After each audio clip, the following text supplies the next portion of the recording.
სადიმყოფება ყოფილი მინისტრი და მოქმედი ბიზნესმენი ვანო ჩხარტიშვილი მაესტროს ინფორმაციით მან საქართველოს უკვე დატოვა. მანამდე კი ხელისუფლება მას ერთ-ერთი პოლიტიკოსის წინააღმდეგ ჩვენების დაწერა მოსთხოვა. ჩხარტიშვილის საცხოვრებელ სახლში ტაბიძის ქუჩაზე დიდი ხანია რაც არავინ უნახავთ. სადიმყოფება ეკონომიკის ყოფილი მინისტრი და რა ინფორმაციას ფლობს საქმეზე ბიზნესმენის მეგობარი დავით გამყრელიძე.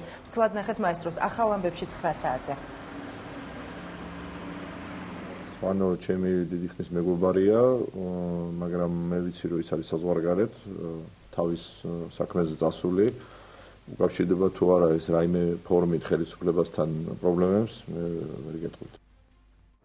საქართველოში პური გაძვირდა ფასმა 5 თეთრით იმატა მიზეზად მაღაზიებში ფქვილის გაძვირებას ასახელებენ. რა ფაქტორებმა განაპირობა პურის ფქვილის ფასის მატება და უკავშირდება თუ არა ლარის დევალვაციას ნახეთ მაესტროს ამბებში 9 საათზე.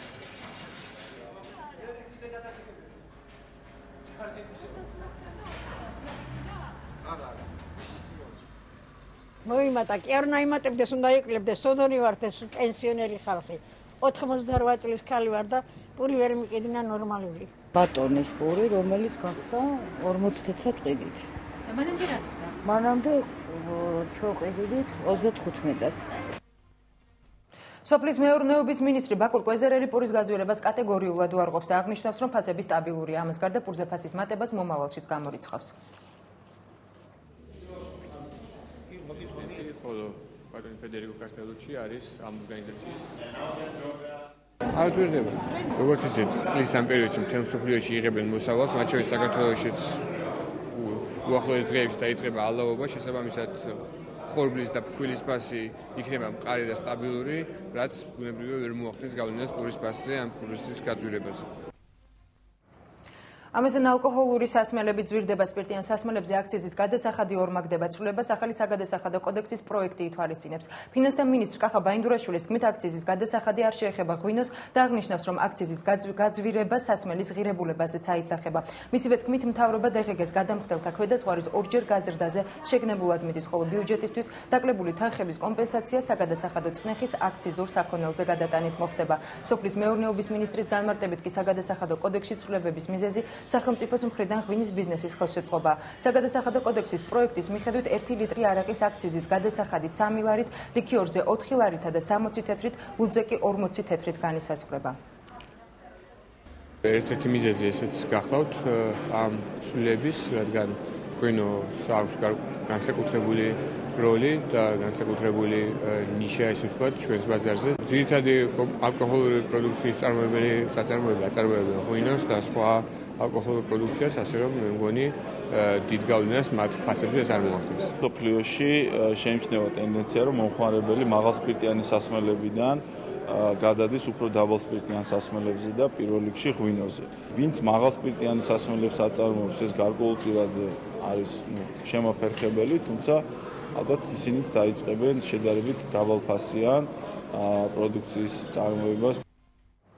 ახალ საგადასახადო კოდექსში შეტანილი ცვლილებების საფუძველზე კერძო უმაღლესი სასწავლებლები დამატებითი ღირებულების გადასახადისგან არ გათავისუფლდებიან. თავისუფალი უნივერსიტეტის დამფუძნებელ კახა ბენდუკიძის თქმით, დღეგეთი დაბეგვրա სწავლის ღირებულების გაზრდას გამოიწვევს. დღეგეს გადასახადის გადამხდელთა გაფართოებულ ბაზაში კერძო უმაღლესი სასწავლებლებიც მოხდნენ. ფინანსთა მინისტრ კახა ბაინდურაშვილს მიაჩნია, რომ კერძო უმაღლეს სასწავლებლებს სოლიდური შემოსავალი აქვს და შესაბამისად დამატებითი ღირებულების გადასახადი უნდა გადაიხადონ. ხადი ეს ხელმისაწვდომას გარკვეულად შეამცირებს, მაგრამ რა ვიცი, ხა ეს მე რატომ მეკითხებით ამას? მე ხო არ გამიზრდია. შეიძლება გაზრდეს. არა, ცხადი ეს გაზრდის ღირებულებას სწავლისას აბსოლუტურად ცხადი ამას არ არის ეჭვიანება, მით უმეტეს რომ სწავლის ღირებულება იყო დღეს გარეშე, მას უბრალოდ დაემატება დღე. პრემიერ-მინისტრის პირადმა მრჩეველმა ბიზნეს ასოციაციის წარმომადგენლებს მიმდინარე წლის მაკროეკონომიკური მაჩვენებლები და ეკონომიკური განვითარების ტემპი გააცნო. შეხვედრაზე ასევე იმყოფებოდა ეკონომიკური განვითარების ყოფილი მინისტრი კახა ბენდუკიძე, რომელმაც მთავრობას ხარჯების შემცირება ურჩია. ბენდუკიძე მიიჩნევს, რომ 2010 წლის ბიუჯეტში შემოსავლების ზრდა ამ ეტაპზე ეკონომიკური ზრდისა და ბიზნესის გააქტიურების შედეგად მოხდა. ეს შეხვედრები არის რეგულარული, ჩვენ პერიოდულად ხვდებით ბიზნესის წარმომადგენლებს და ვაცნობთ იმ დინამიკას, რომელიც საქართველოს ეკონომიკაში შეინიშნება. დინამიკა ბევრად უკეთესია, ვიდრე ამას წარმოვიდგენდით შარშან, თუმცა ამ დიალოგში გვინდა ვნახოთ თუ რა შეიძლება კიდევ გაკეთდეს იმისათვის, რომ ჩვენი ეკონომიკური ზრდა იყოს კიდევ უფრო თვალსაჩინო.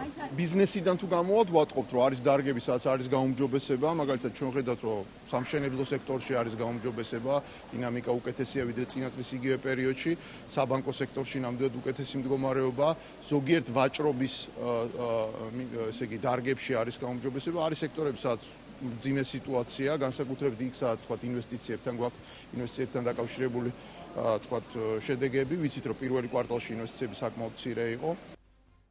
ნატახტარს კოკა-კოლა და ლაღიძის წყლები მომხმარებლის მოტყუებაში ადანაშაულებენ. მათი განცხადებით ნატახტარი იტყუება, როცა ამბობს, რომ ქართულ ლიმონადს აწარმოებს, რადგან პროდუქტი თურქეთში იწარმოება. კოკა-კოლასა და ლაღიძის წყლების წარმომადგენლები ამბობენ, რომ ნატახტარი ლიმონადს ნატურალური ხილის ნაცვლად ქიმიური ესენციებისგან ამზადებს. ნატახტარის ლიმონადის ხარისხს ქართული ხარისხის ფონდი შეამოწმებს. შედეგი კი კვირის ბოლოს გახდება ცნობილი.